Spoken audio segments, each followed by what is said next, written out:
Houston chiropractor again, Dr. Gregory Johnson, and we're going to now show you Clive Baldwin, who's an international entertainer, very famous.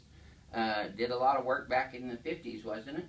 60s, 70s, 60s and 80s, 70s, yeah. 90s. Bob Hope and a lot of different people. Until my audience passed away. Oh yeah, well no, we're still here, still around here. But anyway, he has accompanied his wife here from Miami, and while she's been here getting treatment, he decided he was going to get treatment as well. So we're going to actually show you what we're going to do on Clive today. Let's face the mirror here first, Clive. And here you go. Put your foot up just a little bit better there, a little bit wider apart for me. There you go. Now, let's have you flex your head forward and then backwards, just your head. Now, I heard a little popping right there already. Now go forward all the way, eyes closed. And now back to neutral, back to center. Take a deep breath in. Let it all the way out and relax. And always hold here to make sure they don't fall over with their eyes closed, because when their eyes are closed, they actually gravitate to the true posture. Now, Clive, being an entertainer and as conscientious as he is about his appearance and looks, he has pretty good posture. You see his ears are over his shoulders are fairly squared off. He does not have a big kyphosis here, but his spine is awfully tight through here, just from the muscles working overtime to hold him upright. But his head is straight. He sleeps on his back most of the time. His pelvis is fairly centered, so a little bit to the left of center, but not too bad. So what we're going to do, Clive, come on over this way, and let's have you come on this table too. Now, I'm not decompressing either one of them at this point in time yet, because it's really too early in their treatment plan to do so. I usually like to work the patients into that over a period of time, and because they're only here a short period of time, and I don't have the proper diagnostics to look at to make that safe, I decided that I would adjust them in a very safe and effective manner without the spinal decompression pinning the pelvis in. But again, what we're doing here is we're adjusting Clive's sacroiliac joint on the right, the sacrum in the middle, and then the left sacroiliac joint. Now, Clive doesn't wear a wallet in his back pocket, and I have to commend him for that, because a lot of men do, and that does cause pelvic distortions or subluxations. There's L5, L4, L3, L2, and then one more in the lumbar spine right there. Now you can see he has a little bit of elevation on the right side compared to the left side. So he actually does have some muscular hypertonicity right where the curve changes from the mid-back to the lower back, which a lot of patients do. This is a heavy stress area. It's called the lower thoracic spine region, and it is one of the highest stress points in the spine. There are 3 heavy stress points in the spine. One of them is where the neck curve changes right here at the thoracic curve. Now, do you feel that move right there, Clive? Just breathing. So when we do this and the patient's breathing, sometimes you'll actually feel the vertebra moving into the joint just doing this. And I'm moving all the way down into what I call the pocket at the base of his spine, where the quadratus lumborum, multifidus, and erector spinae musculature attaches from his lumbar spine into his sacrum and pelvis. You can say that again. Yeah, see, we got more movement right there even.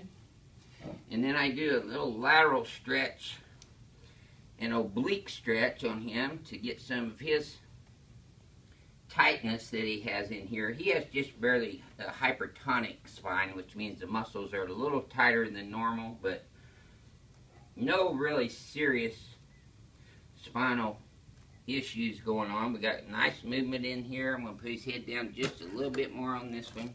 Open these joints up right here. Perfect. See, we got good movement right there, and now I'm going to adjust his T1 right there. That was a great movement. And just relax this. Now we're going up to T2 right there. Good. Now, again, this being one of the heavy stress areas, we usually find patients have trigger points or knots in their shoulders, their trapezius muscles, levator scapula muscles, and then here in the rhomboid muscles. And Clive, do you feel those knots right there? Oh, yeah. So we're putting some heavy pressure in there, because he's tough and he can take it. And then right here in the levator scapula muscles, and then all the way down in here to the upper rhomboids and into middle rhomboids right here. and into the lower rhomboids, which is the muscles that run from the spine to the scapula itself, which is the shoulder girdle itself.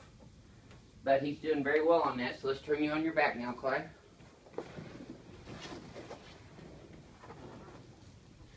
Now let's put your hands on your tummy right there and just relax for me, and let me have your head just like you sleep in there. Dropping my hand. See, I know when I don't get them, so if I don't get them, I get them again. There we go. Smooth as silk. Take a deep breath in. Let all your out and relax. There you go.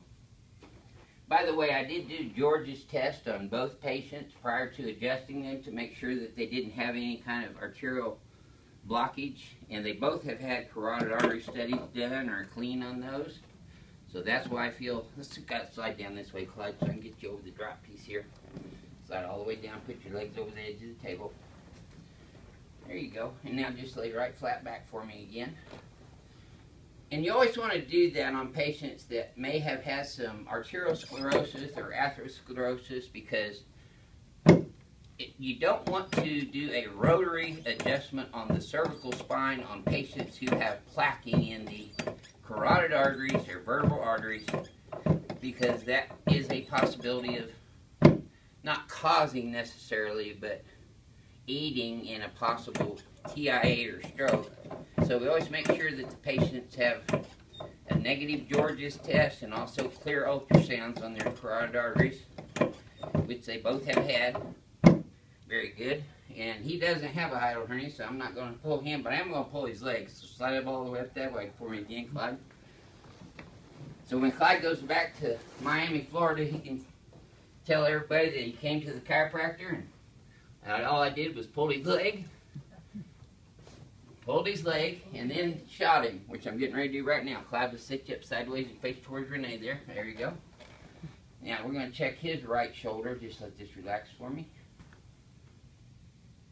And he's moving fairly well here. He has a little bit of grinding and crepitus in there, but not bad. Pretty healthy guy, aren't you?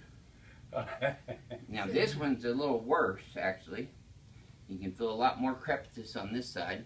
There we go. Excellent. I fell on it in 1990. Oh, did you? So he's had some direct trauma there. Still much better than it would have been. Yeah, good. See, we get all the way down again into the phalanges and adjusting the carpals in the wrist. We always adjust the radius and all with the humerus in the elbow. And again, we're getting a straight decompression of these phalangeal joints. There we go. That was a wrist move right there. It got his carpals to move. Very good. Let's come back over here so I can shoot you, so you can tell everybody that you got your leg pulled and you got shot when you went to the chiropractor in Houston. You went to Texas, right? The Houston chiropractor pulls your leg and shoots you. Okay, now let's try that same thing again. Flex your head forward. Just your head forward. Bend your head forward. Okay. And then backwards. And now neutral. Back to normal. Now see, he has excellent posture. Does this feel even straighter than you were standing before? No, this is yeah. good. I feel good. I'm ready to sing. Here, now let's see. Yeah, he's just ready to sing. Okay, we're going to bring his head back, and I'm going to translate him a little bit to the right. Hold that right there. Pull those shoulders up and back for me there, Clyde. There you go. Here, we're going to shoot his atlas right here at the base of his skull. This sends a barrage of neurological information again into the cerebellum. Okay, relax again. And flex your head forward and backwards again. Boy, that's like on a swivel. I think we just put a little WD-40 on Clyde there. He's going to town. Very good. Good. Okay, Clyde. Turn around now. Oh, that feels so good. Tell everybody how this experience I has feel been a for sound you. coming on. Yeah, there you go. Watch out. Go ahead and sing for him. I feel loose. Rock-a-bye, oh baby, with a Dixie melody. You never know what you're going to get at your Houston chiropractor, Dr. Gregory Johnson's office. I'm going to live back in my tree again tonight. He's going to send us some more videos, but look him up on YouTube. He's on there on YouTube, and what's Doctor, the title of it? It's been a thrill, a delight. This man is better than any pill you can buy anywhere. Oh, yeah, there you go. This is your Houston chiropractor, Dr. Gregory Johnson. We'll see you next time.